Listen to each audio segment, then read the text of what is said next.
Hi guys, I am CJ and welcome back to my channel. So I post travel vlogs sa unang panahon nga wala pa COVID-19 pandemic, and recently I've been posting a lot of updates about our country and our city's responses to the pandemic. In today's video carnival, I asked my content creators friends on where were you supposed to be traveling that was cancelled because of COVID-19 pandemic. So please check out their responses in this video, and I hope you comment down below in this video kung asa unta mo travel pero na-cancel tungkol sa COVID-19. But before that, don't forget to hit like and subscribe and share. Peace and love.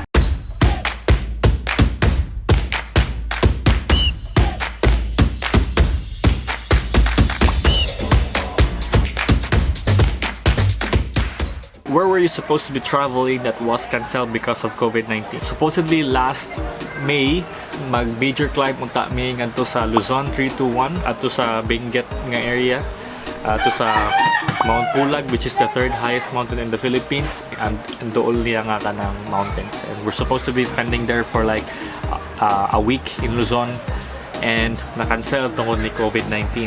Actually, I'm sad about it because we were practicing and longing for it, and we were preparing for it since last year, pero na-drawing because COVID-19 happened to us. So hopefully, once this pandemic is over, we will organize again, same climb in Luzon, and we will prepare for it. Kung wala pa tayo COVID, nanat ako sa manabas ko. Fiesta rin ko. Nagsabot na may sa kong barkada. Nag-amot-amot na may tag 1.5. Ya ako ang treasurer. Nagasto pa dyan akong kwarta. Ano? Daghang plano ng kuba karon. Ya, sa among plano sa mong barkada, ako tano na ipaila-ila akong kachar-char. Ya, karon ako na ibawan. Akong kachar-char. May bagong kachar-char. Naghanta may plano karon. Baas manok eh. Actually, ang COVID diri sa Cebu no is nindaghan jud siya around March. So before that happened, we actually planned a lot of things, especially mga around January or February pa lang. So ang na-cancel na mga trip was the one in Siargao. So I've been there in Siargao last year, and it was actually a solo travel, but I actually wanted to go back. So I invited some of my friends to go with me. That was scheduled to be on April. So why Siargao? Knowing that I've been there last year, I know how it feels to be in Siargao, and I just wanted my friends to also experience it. Kung sa kanila ang live sa Siargao. The waves is very pretty, it's very good, very relaxing, and I just want to share it with them. And aside from that one, not only Siargao but also Bohol, which was supposed to be scheduled this May, but wala di siya nadayon po. No, that's last May, but wala siya nadayon kay di punta pwede mo travel. So nganong Bohol, it's because it's very beautiful. I've been to Bohol 2 years ago, and same as Siargao, I just wanted my friends to also experience how beautiful Bohol is. Naakay plans to go there after the pandemic. Maybe sa Siargao, yes, but not that dayon after the pandemic is over, because yeah, we need to make sure nga safe na jud siya. Tiis lang muna. Before this pandemic happened, I was supposed to travel to Vietnam. Why? I really wish to travel to Vietnam because I think Vietnam is a very interesting country. It's got a lot of history, and I also want to try the different Vietnamese cuisines. And I think it's also cheap to travel there. So when everything goes back to normal, hopefully, I wish to travel to Vietnam. Unfortunately guys, we're going to Siargao Island with Marco, Lian, and Wilbin for our summer trip, mga May unta karon this year. So unfortunately, na-happen ang pandemic. So, wabi ka to. And second guys, kay me and Danea, magplan mi mo to unta to Vietnam this June or July, pero sa tusay gihapon, so wala siya na-happen. It's because na wala na predict na mo na maabtan jud gihapon ang lockdown this month. Pero I want to go again if ever given a chance to Siargao, it's because it will be my first time to go there, and daga nag-ingon indot kayo siya, warag paradise feels kuno kayo ang island, so I want to experience that soon. And second is Vietnam, because I really want to visit Vietnam this year because of food, culture, and also the experience like another Asian na country na akong may experience compared sa last year na in Macau. Karon kay this time is different setting of experience. Thankfully guys na safe ra ta karon and everything's gonna be alright. So please stay at home and also wear your mask if gana mo gawas sa balay or if nakagana paliton sa gawas for your essential needs. And also guys, continue praying for our fellow Filipino na positive karon, and we're praying for the recovery and also praying for our government na everything will gonna be alright and soon mabalik na ta sa ato mga normal lives. Peace and love. I have a few travel plans that got cancelled. And first is where the pandemic started. I was supposedly going to China last March, and of course that's the first trip that got cancelled.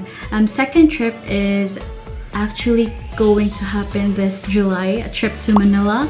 I've been to Manila before, but it's all like work-related stuff, and I never really got to explore the capital. So I wanted to visit Intramuros, the National Museum, and Divisoria, and I haven't been there before. That's why I planned a trip to Manila. And the other plan is I actually planned a trip with my childhood friends to Taiwan, and the good thing is we never booked anything yet, so I think it's not really meant to be yet. So after this pandemic, will I travel to those places? I think not. I think no. I actually like contemplating during this community quarantine that I wanted to do solo travel to Bali after this, and I think that's a good idea because I don't have to wait for anyone's schedule or anything yet, so I can go directly on my own. And yeah, I hope you'll be safe and keep your mask on when you go outside. That's it. Bye. Siguro kung hindi nagka-pandemya, ay napuntahan ko na sana ang surfing capital ng Pilipinas, ang Siargao. Unang-una sa lahat ay gustong-gusto kong ma-experience ang surfing nila, pati na rin ang masasarap na pagkain. So kung okay na ang pandemya natin, ay balak kong puntahan ang Siargao. So see you Siargao when I see you. For me, kay daghan kay kog na-cancel na flight since March. Supposed to be pag March kay adto ko antike. I already have a ticket pero na-cancel akong flight. April, Legazpi and Sorsogon, cancelled gihapon. And then pag May, kay it was supposed to be my birthday trip. I was supposed to climb Mount Pulag and also visit Apuangud in Buscalan. She's the last mambabatok, and I'm actually planning to get ink pero wala lang na dayon. So maybe gitagaan akong chance ni Lord na maghuna-huna na sinana siya na kanang Daisy, sure na pagid ka na magpatato ka, diba? So muna lang siya akong gihuna-huna. So I hope na mahuman na siya tanan and maka-travel na tabalik. I hope na everything will get back to normal. Well, for now, kaya let's just do our part. Let's just stay at home. Kaya para kung mahuman na yung tanan, we can go back to travel. Kaya para mapadayon na nato ang mga travel goals. Muna to siya. Thank you! I was supposed to travel to Buscalan, Kalinga for an immersion and another tattoo session with Apo Wangod. But since COVID man, so ito siya. After the pandemic, definitely since my work got affected because of this, I will definitely look for a more stable and better job.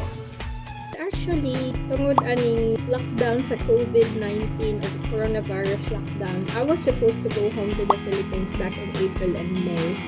And the very place that I would need to go back on April was actually in Bukidnon to attend Mountaineering Federation of the Philippines Incorporated Annual National Congress, and would have been acclaimed at Mount Kalatungan Traverse to Wiji. However, wala man jud ko kauli, unsaon man jud tani. So ako na lang is until bucket list na lang jud na nako ang Bukidnon nga Mount Kalatungan in Wiji as well as Mount Apo in Davao.